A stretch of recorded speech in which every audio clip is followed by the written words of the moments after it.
another edition of the LBV podcast. As always, I'm your host, Logan, and today I'm joined by BT Sports and Premier Sports commentator, Rory Hamilton. Rory, it's a pleasure to have you on. How are you doing, mate? Yeah, very well. Thank you for having me on, Logan. We've had a few goes at getting to this stage, but we're here eventually, so it's good to be on. We'll get right into it then. What's your first memories of watching and playing sport growing up? Oh, I mean, my first memories go right back to the first things I can remember doing. Really, always loved football. I mean, my dad wasn't really into football. He's a bit more of a rugby guy. So it probably wasn't until I was at school, I would say, that you start interacting with people, with your mates, and they're into football, so you get into football, and that's how you start playing it. First real memories of any, watching it or anything like that, got to really be the 1990 World Cup. I would have been 6. So how much I was actually aware of it, I'm not too sure. I remember watching it, but probably 92 is really the first one that I was like really into. I was by then, so I'd have been 8, so I was probably just starting playing like boys club football and things like that. So you're living and breathing football every day by that stage. So yeah, I would say 92 is probably the first one that I was so into that you couldn't miss any of it. Was getting into a career in sport always an aspiration of yours? I wouldn't say so. I kind of left school not having thought of getting into sport. I wasn't really sure what I wanted to do when I left school, and I went away to Guyana as a teacher with Project Trust, who are a gap year organisation, and I taught English and science, and I mean, I took them for sport as well. They didn't have sport built into the curriculum, but I just sort of did it anyway. So that was brilliant. But I left without having sorted my place at uni for the next year. And I think probably when I was at school, everything was very much a drive towards academics, and if you were half good, then you were expected to be looking at medicine or law or anything like that, and I didn't fancy any of that. And I think the more and more it sort of dawns on you, particularly once you actually find what you like doing, is that you need to follow what your passions are. I see it with so many friends that they're in careers that really, I mean, they're working Monday to Friday so that they can enjoy their weekend off. And to me, that's not something that I'm willing to do. And so when it became an opportunity to get into sport and TV and broadcasting, then I really jumped at it. It was probably a bit of a relief.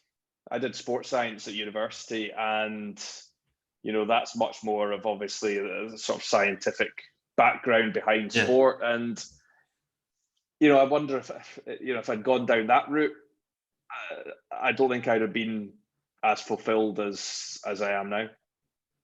Right. How did your pathway into sports commentary begin?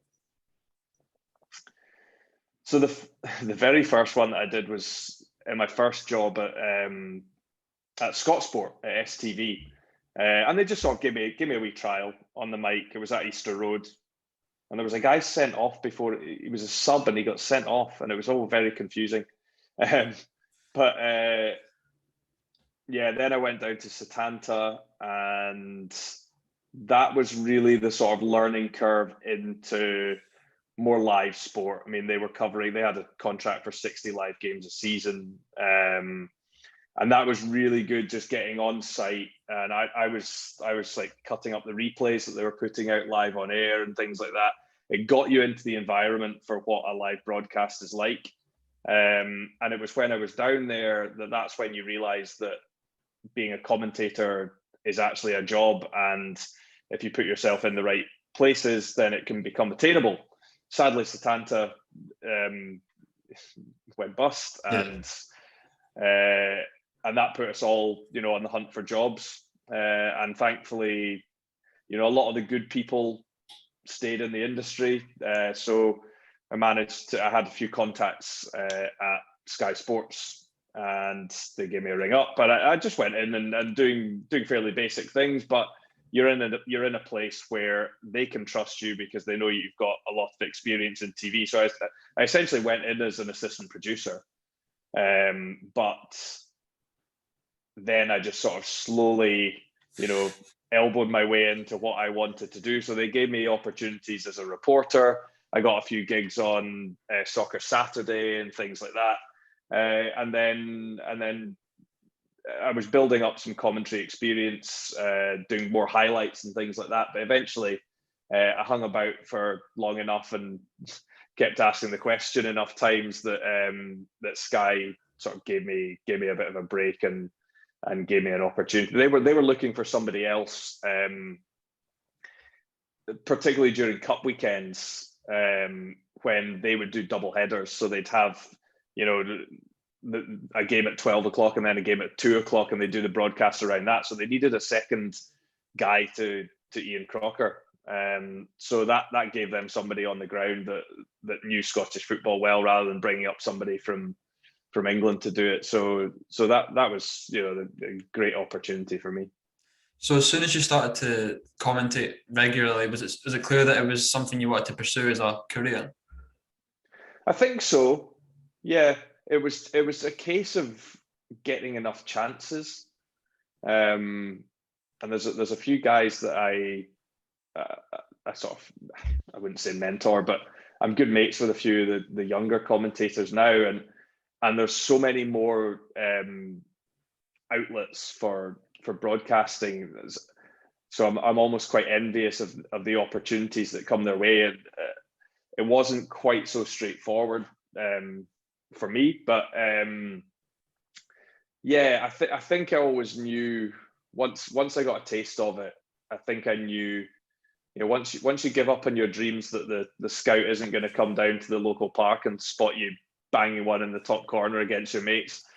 I always say this, that you utilize, or you find what your skill set is, and that gets you to whatever position in your profession. So, we all wanted it to have a left foot that can curl one into the top bin every time, but your skills lie elsewhere, and if those skills can get you as close to the action as that, then you're playing your part, essentially. You're not on the field, but you're a part of something behind the big dream that is being in football, which we all grew up with that.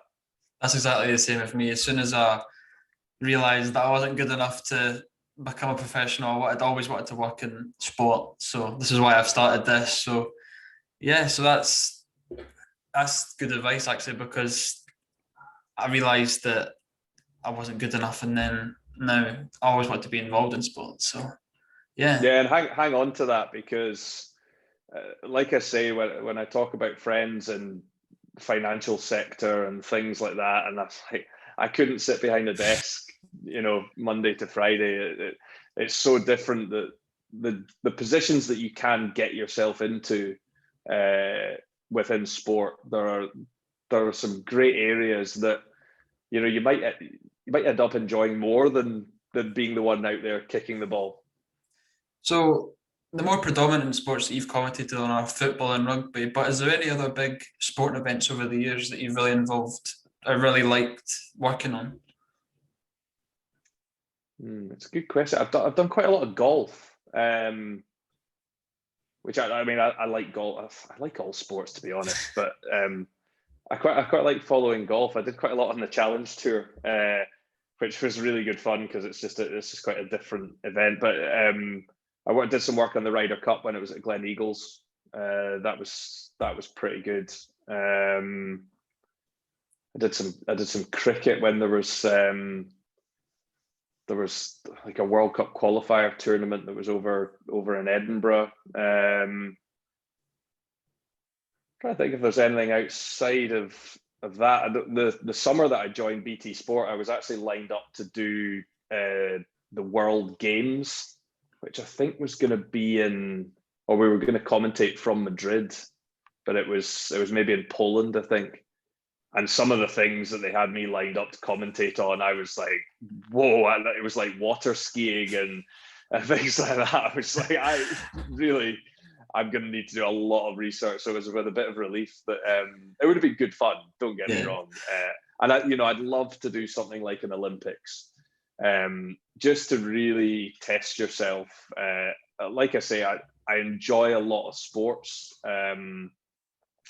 but to put yourself in the position where you're the one talking about it, and you've got to remember that a high proportion of people listening to niche sports, maybe, they really know what they're talking about, and they know that you don't know what you're talking about. I did some boxing for STV a few years ago, and that was the moment. Like, I enjoyed it, and I felt like I thought I probably knew enough about boxing to get away with it. And then when I was on the mic, I went, I don't think I know enough here. I think I'm a little bit out of my depth.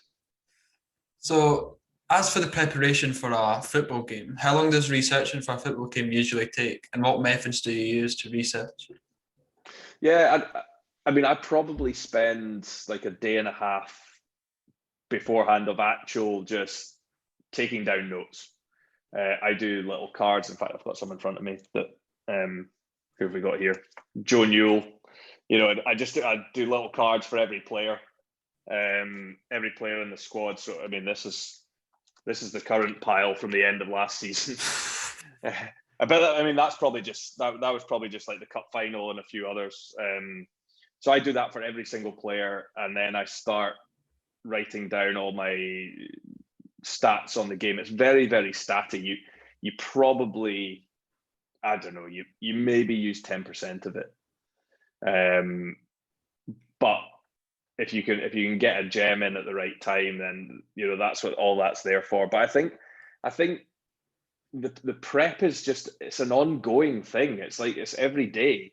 It doesn't feel like work because your interest is the subject.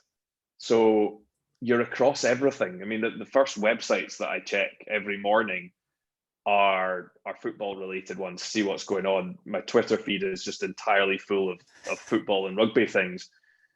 So that's not me at work, but it's helpful for work. That's because that's what I'm interested in. So essentially the prep is just an ongoing thing. I'm very rarely switched off from it, because even when I'm on holiday, I want to know who's signing who and what's going on in Scottish football. So it goes on like that. But the actual putting down things on paper, that takes maybe a day and a half. But that side of things probably takes longer than it should. What I probably try to concentrate a little bit more on as I approach the game, maybe from the morning onwards for an evening game, say, is getting myself in the headspace of what that game means. And sometimes that'll even be when you get to the stadium and you can just sit and you can maybe take an hour to yourself and just compose exactly what you think the consequences of that game is, exactly what's going through supporters' minds, managers' minds for what this game counts for. And that's what I really enjoy. That even if you've got fans coming into the stadium around you, you can just get a feel for what a game means. Would you say researching for a Scottish league game is easier than a European game because you know more about the league, or do you say it's round about the same?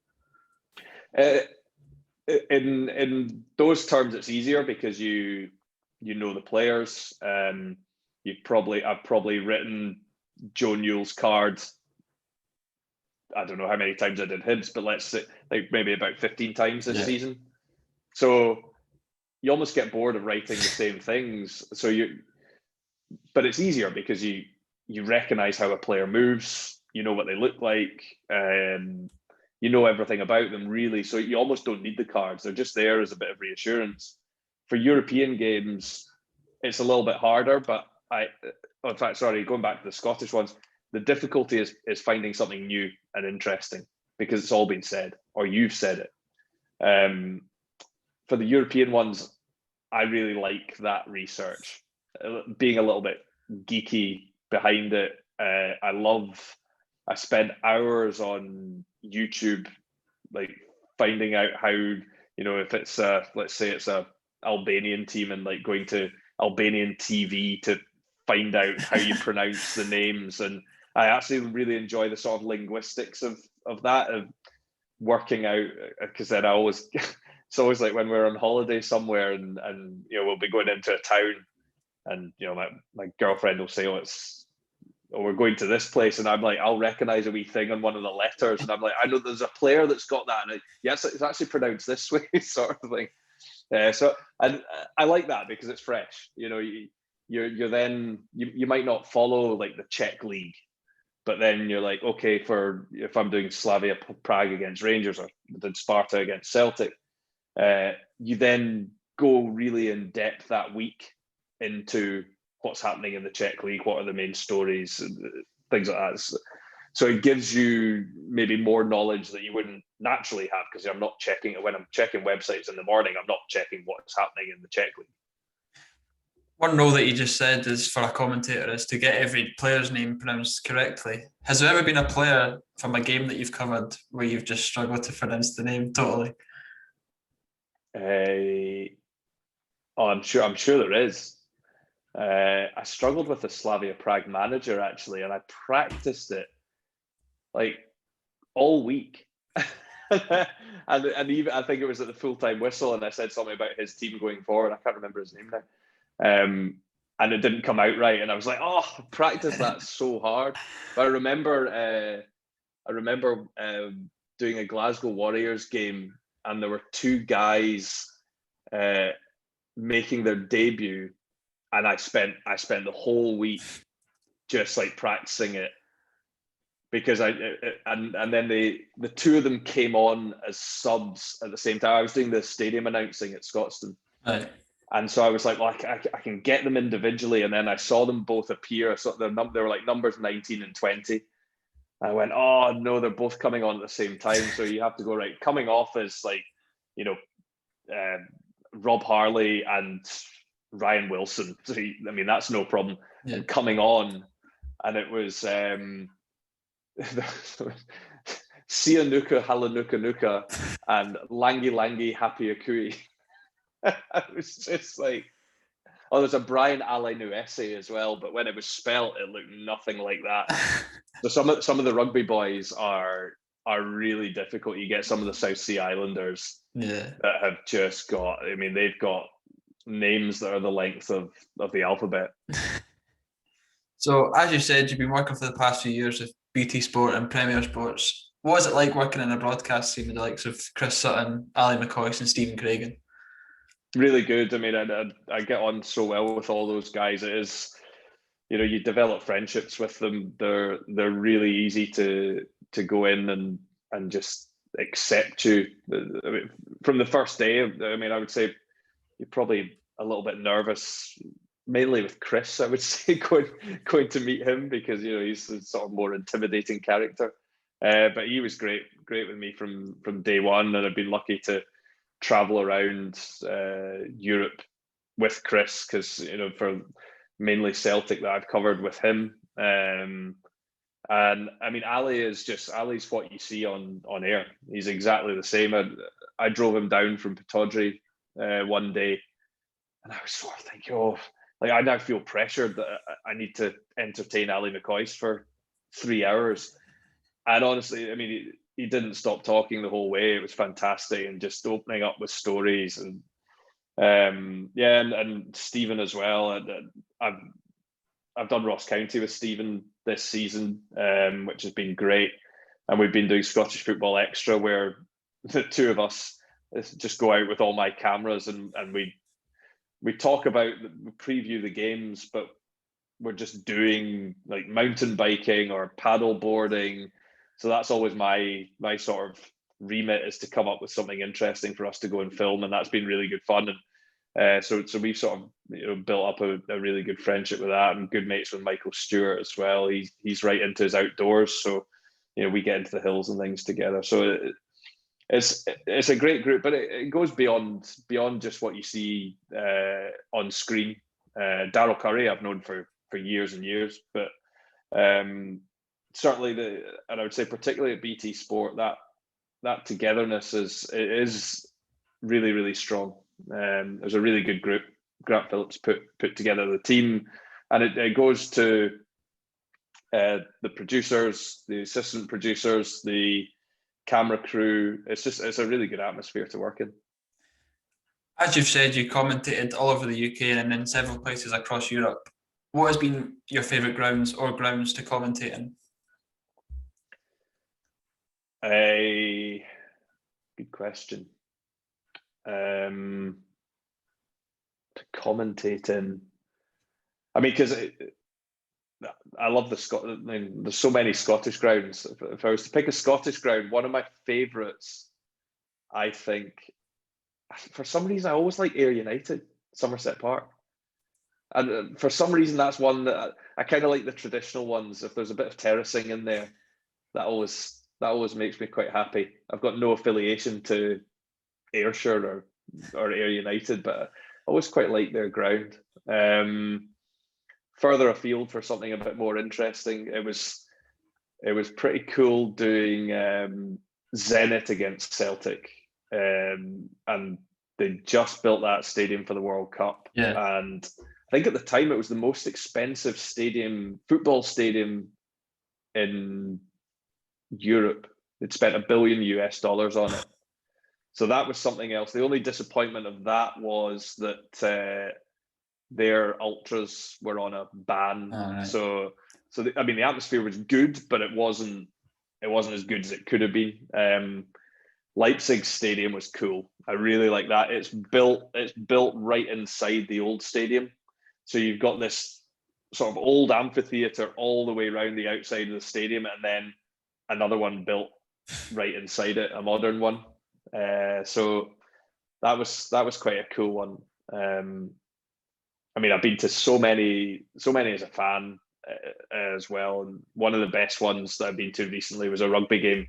I went out to the World Cup in Japan, and Scotland lost to Japan in Yokohama, and the atmosphere there was unbelievable. That's one of the things that I love about traveling with football, whether you're working or you're there as a punter, is hearing the different noises that different groups of supporters produce.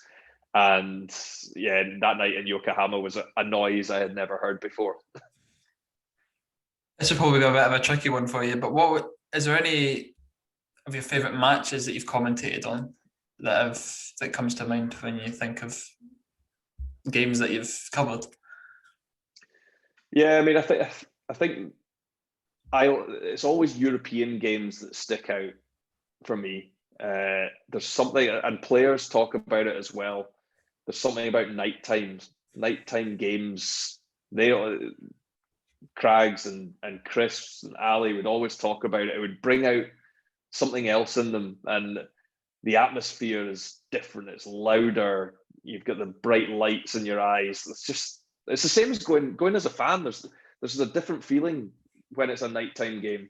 So I think for that reason, European games stick out for me. It also allows me to dodge any domestic allegiance question.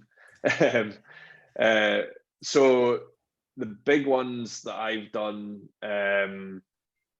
Celtic's wins home and away against Lazio. I think the away one was something special. The first time that Celtic had won on Italian soil, and the way that they did it with Ncham's goal and 94 minutes on the clock that was an amazing moment. Celtic had a huge support out there in the Stadio Olimpico as well. And I love travel, so to be able to, I mean, Rome's a great city as well. So that's a pretty cool one. Zenit was great. The home game, the atmosphere in the home game against Zenit for Celtic was incredible. But to be able to go over to, I've never been to Russia before. St. Petersburg's just an incredible city. I love places that take you out of a comfort zone, throw you in where you've just got to rely on other senses. Japan was like that as well. You can't read anything. You can't converse with many people. They can't understand you. You can't speak their language. It just you then just have to kind of make the most of it and make the best of it, and you do. So that actually gets away from your question a little bit. But I'd probably pick out those Rome, St. Petersburg. I think probably the two that really stick out for me. What would you say is your favourite, as for like a piece of commentary after a goal or during a goal? What would you say is your favourite one that you've done personally? I mean, it probably is the Encham one in Rome. Yeah. That's the one that a lot of Celtic fans message me about, because it's just a goal. I mean, it's the last kick of the ball. There's no comeback for Lazio, so you can kind of go all in on it. And I think I had quite a good line on the home game as well, when Julian scored. So that was the Glaswegian Coliseum, and the one in Rome was like Rome conquered. It's very, very simple. You don't need to overcomplicate these things, and a lot of times people ask me if you think up these things before, or if you script them. I don't think you can script moments like that. But what I would say about the home game, it sort of came to me after they'd equalised, and I thought it sort of developed over about 20 minutes. Anytime Chris Sutton started speaking, I thought, I'm going to work on that wee lie, because I'd gone on, like Celtic Park's like a Coliseum tonight or something. And it just sort of developed, and then it's not quite rhyming, but Glaswegian and Coliseum almost goes together. But I was like, I can only say that if it's a last minute winner, otherwise you can't really get away with it. So it just sort of developed into that. But these sorts of things, I like to try and play out a game in my head the night before. Like when you go to sleep the night before, you think through all eventualities, as much as you're thinking, this team's definitely going to win. Always prepare in your mind for something unlikely happening. Not that you necessarily have a line prepared, but you have your mindset prepared for just something that shouldn't happen. And you just got to. You're never going to get a big line every time, but if you can capture the moment, then you've done your job. So what's Chris Sutton like to deal with after a European Celtic win? He's great. He's honestly he's quite quiet.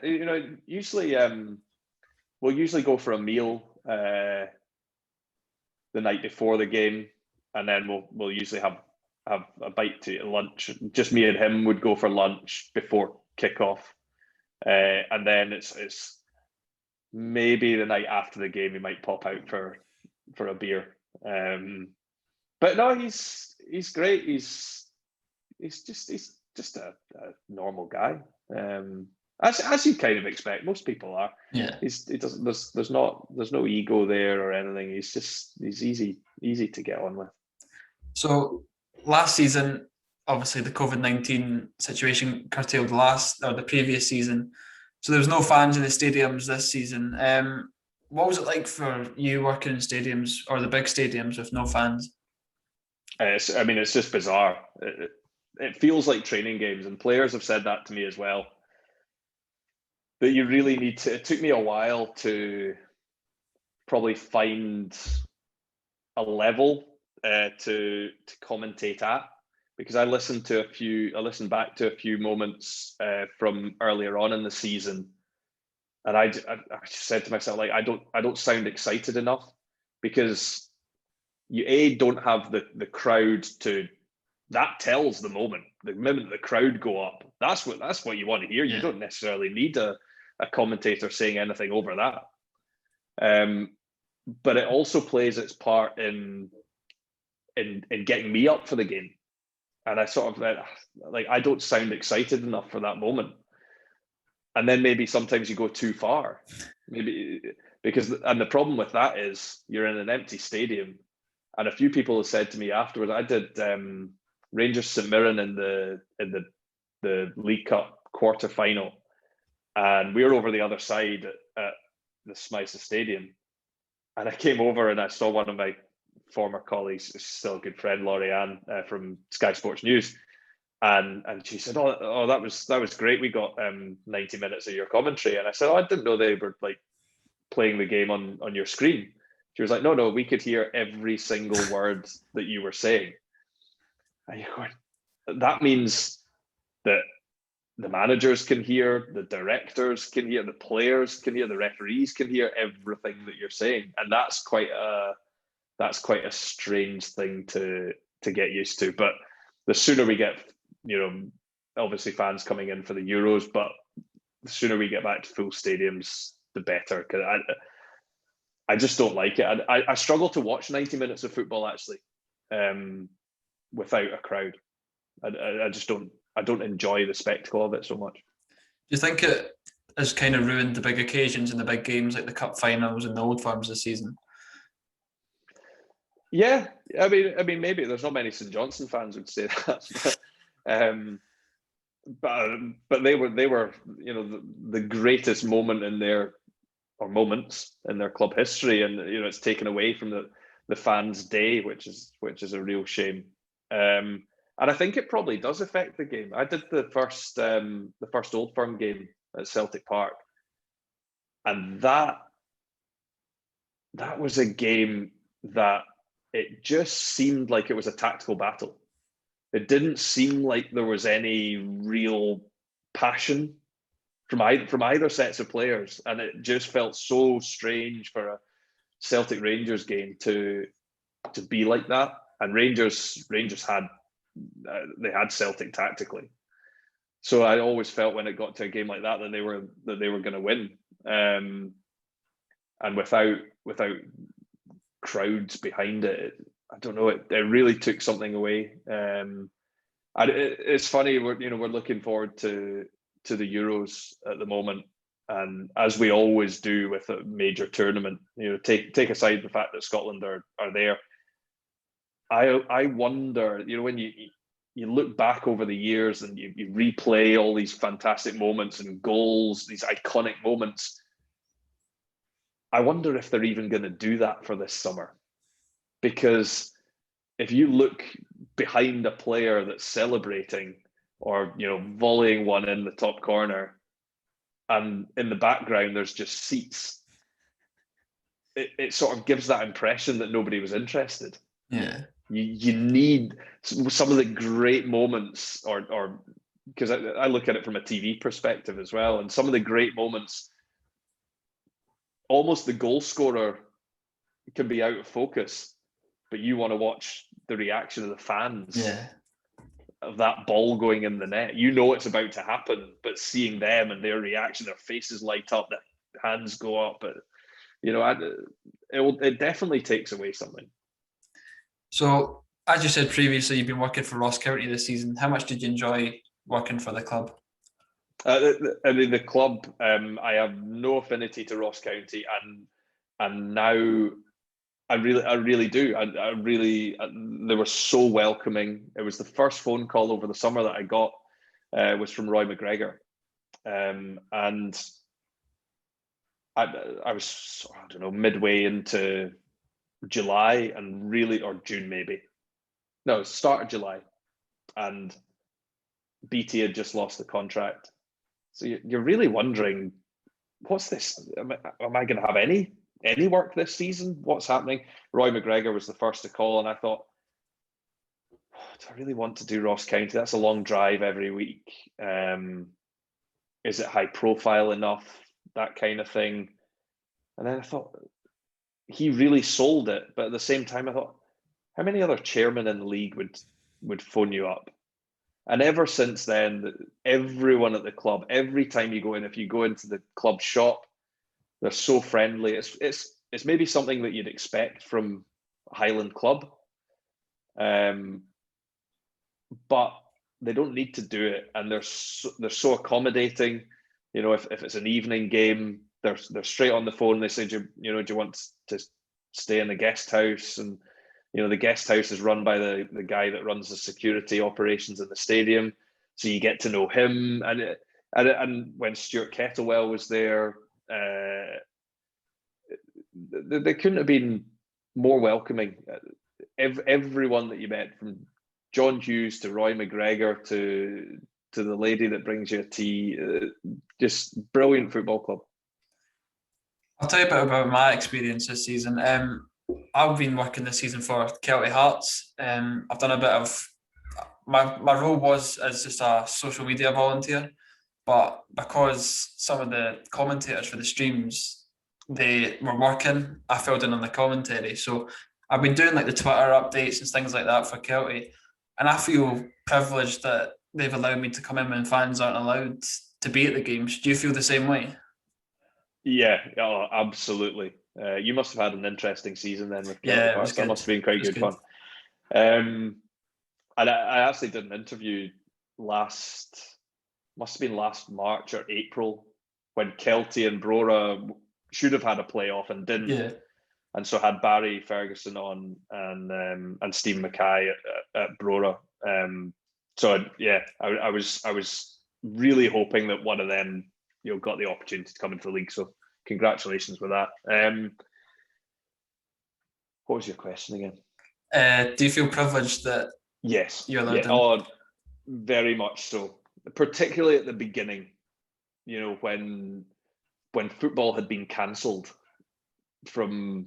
Well, I did the Leverkusen, the Leverkusen Rangers game on the Thursday night, and then football stopped. I was prepping for Motherwell Aberdeen, I think, on the Friday, and football was cancelled, and we didn't have another game until I don't know what the next game. Oh, I did some games down in England when they started back up, and I did a couple of games at St James's Park, and yeah, you do feel very, very lucky to be able to be at the stadium and to be watching football firsthand, because there's nothing quite like it. I never understand the argument when people say that you shouldn't have games on TV because it affects the crowd. It doesn't. There's no evidence to back that up, because fans would every single time, 100% of the time, would prefer to be at the stadium than watching on TV. So yeah, very, very lucky to have been across the country, down south in England, and at games. Yeah, I don't take that for granted. We'll move on to your passion for the Scottish national team. As for the last major tournament in 1998, what are your memories from that tournament? I really regret not having gone. That's probably my main thing now. I was at school. I would have probably been in, just working it out, I'd have been in third or fourth year at school. So I just watched them on the TV with my family. So nothing major, but I mean, I was so into it. That was probably at the real height of my teenage interest in like everything was. Well, I was going to say everything was football. I would have been playing rugby on the Saturday and football on the Sunday. Everything was sport. Every single night of the week was sport. But nothing is quite like a World Cup. So I mean, to think Scotland opening that game against Brazil, and remember the Brazil players coming out linked hand in hand, Romario, Bebeto, Rivaldo. I mean, just superstars, and we're going up against them. We gave them a right good game that day as well. And how the games turned out was just poor in the end. We should have beaten Norway, and then the Morocco game was just a disaster. Terrible game. But to think then that it would be 23 years until the next one, I mean, you'd have never believed it. So I've heard you talking before about you've been to several countries watching Scotland. What were some of your favourites? Oh, I love it. Like I've said a few times, I love traveling. So that's part of it. Part of it is the football and supporting Scotland, and the other part is the travel. Um, let's see, the best ones. We had a great trip to Croatia a few years ago when we won 1-0, Robert Snodgrass, and I think they were number 3 in the world or something at the time. I mean, they were a great team, and we were on a hiding to nothing. I think we were already out the group pretty much. It was Gordon Strachan's maybe third game in charge, Right. something like that. So we were there for a holiday. We went down to Dubrovnik. We flew into, and then we made our way up the coast to Zagreb, a few days here and there. Croatia's a great place, really friendly people, great food. Oslo, Oslo was one that was fantastic. Just a really good bunch of boys. Terrible game. We lost 4-0. I think either Stephen or Gary Caldwell was sent off, and we just got tanked that day. But good trip, and I think one of my favourites recently was Albania. Actually, you know, a country that wouldn't have been really on my radar for traveling to, but it was great. The people were fantastic. We flew into Rome, got the train down through like all the 1990s Serie A towns that you're like, oh, I remember them, and we were like naming players that had played for like Lecce and stuff like that.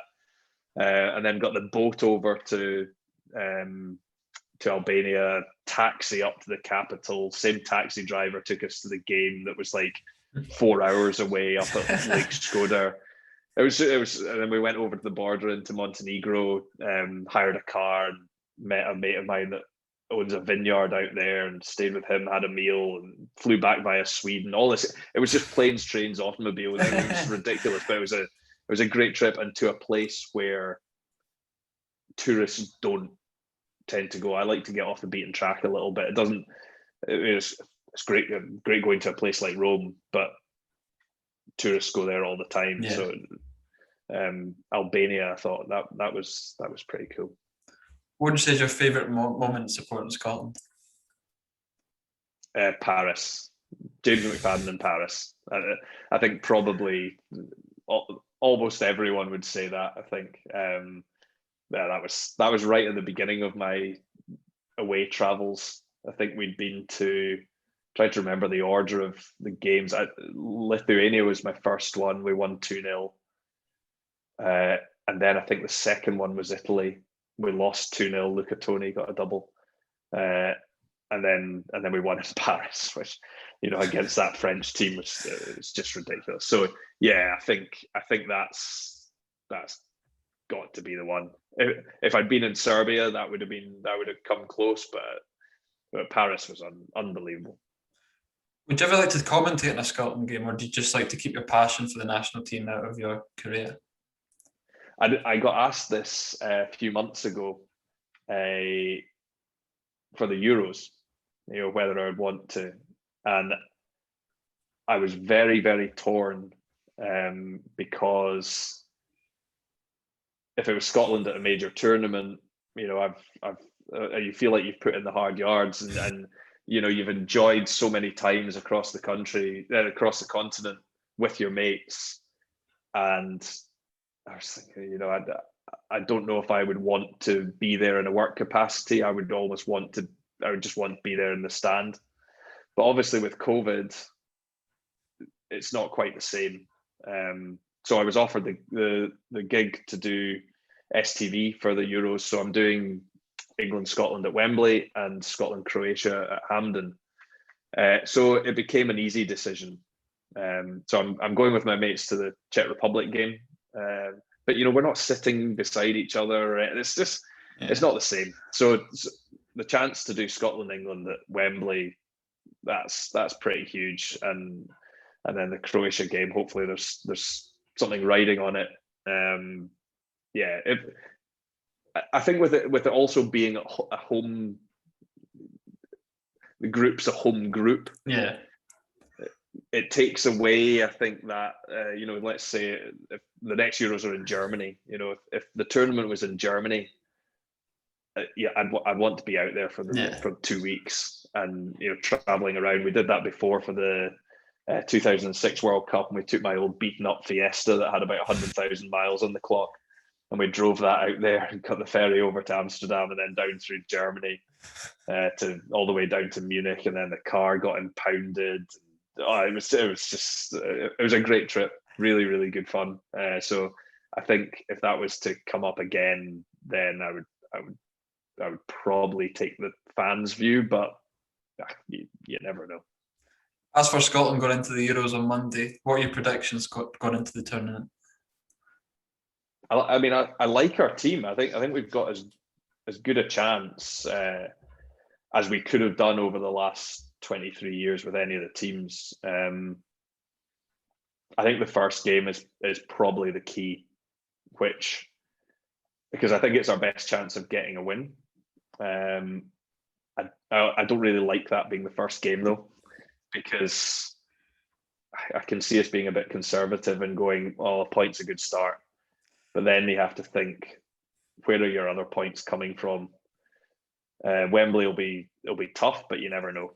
You just never know. Like I said, when you're preparing for games, prepare for every eventuality, because football can do that to you. Otherwise, if it was predictable, it wouldn't be interesting, and we'd all be betting millionaires. And I'm certainly not that. So, like I say, if we can get it down to the last game to get through, I don't like the format of 24 teams. I don't think it works, because you've got you play that many group games to only send 8 teams home to get to a last 16, and then you've got the best place third teams. It doesn't sit very well. I don't think it doesn't take into account you could be in a real horror group, or you get teams like Portugal who went on to win it last time, and they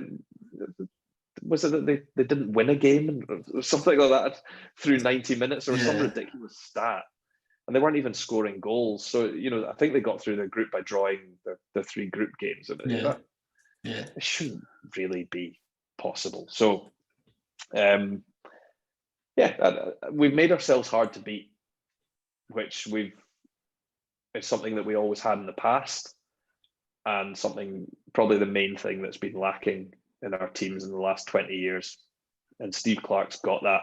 He had that with his Killie team. He gave Brendan Rodgers really hard time. He used to always beat Rangers when Rangers had to win at Rugby Park. So his record in getting his team up for the big occasions was incredible. So he's taken that into his Scotland team, and I give us every chance. I mean, it's trying to.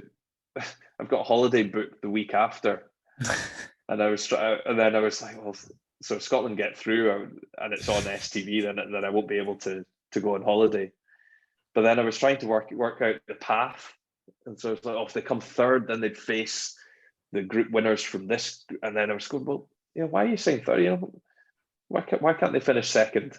Yeah. And I mean, first might be a little bit out of our abilities, but you never know. Give it a shot, and it's just great to be there. Every 2 summers we're looking forward to a major tournament because it's exciting. Yeah. But this year is so different. This is my first one as an adult that Scotland are in that you can look forward to. It's great. It's so exciting. You can feel it. Like, that's all my mates are texting me about. That's all that people are talking about in the street is the Euros. It's fantastic. So just as a final segment for the podcast, I want to know your predictions for the tournament overall. So we've got the winners, the runners-up, the dark horses of the tournament, player of the tournament, and then top goal scorer. So first of all, who do you think is going to win the Euros? I think Belgium. I like Belgium. I know that they're always the sort of the nearly team, or has this generation pass by. I think they've just got so much strength everywhere.